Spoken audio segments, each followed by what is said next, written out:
जाहिद गशकोरी साहब, ज़ाहिद शुक्रिया। एक तो ये जो गुस्सा बना हुआ है, ये समझाइएगा कि ये किस बात की गमाजी है। जाते बहुत पुरजोश है, वापस आते हैं तो एग्रेसिव टोन होती है। और साथ ये कहिएगा कि जो कतरी शहजादे का बयान होगा वो कितना अहम है, क्योंकि इनके बारे में कतरी शहजादे से मुतालिक उबहम तरह की खबरें मिल रही हैं। आपके पास इसमें क्या है रिपोर्टिंग? देखिए गुलाम मुर्तज़ा, मेरी शरीफ फैमिली के करीबी ज़राए से बात हुई है। ये इन्फॉर्मेशन सही नहीं है कि JIT के कुछ मेंबर्स दोहा पहुंच गए हैं, ऐसा बिल्कुल नहीं है। पाकिस्तान की जो एम्बेसी है उसके किसी अहलकार के नॉलेज में अभी तक कोई उसको ऐसा इंटीमेशन नहीं दिया गया है कि JIT के मेंबर्स जहां पहुंच गए हैं, बिल्कुल नहीं पहुंचे हैं। और ना ही हमाद बिन जासिम की फैमिली को इंटीमेट किया गया है। ऐसी कुछ रिपोर्ट्स ज़रूर हैं कि JIT के 2 मेंबर्स दुबई पहुँचे हैं। दुबई में जो इनका बिज़नेस था उसकी फर्दर कुछ इन्वेस्टिगेशन, कुछ फाइंडिंग्स हासिल करने के लिए, कुछ लोगों से मिलने के लिए उस रेलिवेंट बिज़नेस से, और उसके बाद हो सकता है कि ये लोग कल दोहा पहुँचें और फिर हमाद बिन जासिम का स्टेटमेंट किसी जगह रिकॉर्ड करें।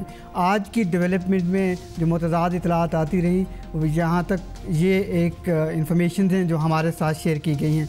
और दूसरा, कतरी शहजादे का जो स्टेटमेंट है वो एक बैकबोन है, वो ब्रिज एक जो बना रहा है, पूरा मनी ट्रेल दे रहा है, वो एक लेटर है।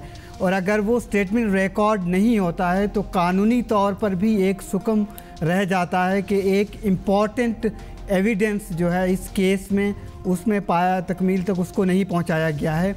लेकिन मेरी नज़र में ये स्टेटमेंट रिकॉर्ड हो जाएगा, लगता ऐसे है। लेकिन 4 दिन बाकी हैं इस टीम के पास, जो टीम ऑलरेडी 54 दिन काम कर चुकी है और 400 घंटों से ज़्यादा इन्वेस्टिगेशन, क्वेश्चन सेशन तकरीबन कुल मिला के 18 लोगों के साथ रख चुकी है।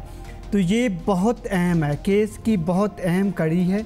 और इसके अलावा कल का जो वज़ीर आज़म की साहबजादी का जो स्टेटमेंट होगा वो भी बहुत अहम है, क्योंकि वो भी उन लोगों के दरमियान, शरीफ ख़ानदान के दरमियान जो एक केस बन पा रहा है प्रॉपर्टीज़ का डिस्प्यूट, मनी लॉन्ड्रिंग और फ्लैट्स की ओनरशिप, वो भी एक उस गैप को ब्रिज कर रही है। एक तरफ तो वो ज़ेरे किफ़ालत का इशू है जो उसके वालिद साहब स्टेटमेंट में बता चुके हैं, और प्रेयर भी यही है जो PTI और दूसरे लोगों की कि प्राइम मिनिस्टर ने गलत बयानी की अपने स्टेटमेंट में, इसकी ज़ेरे किफ़ालत का नहीं बताया है या बताया है 2 मुख्तलिफ सालों में, तो वो नाअहली की तरफ ले जाता है, इसलिए डायरेक्टली वो जुड़ी हैं।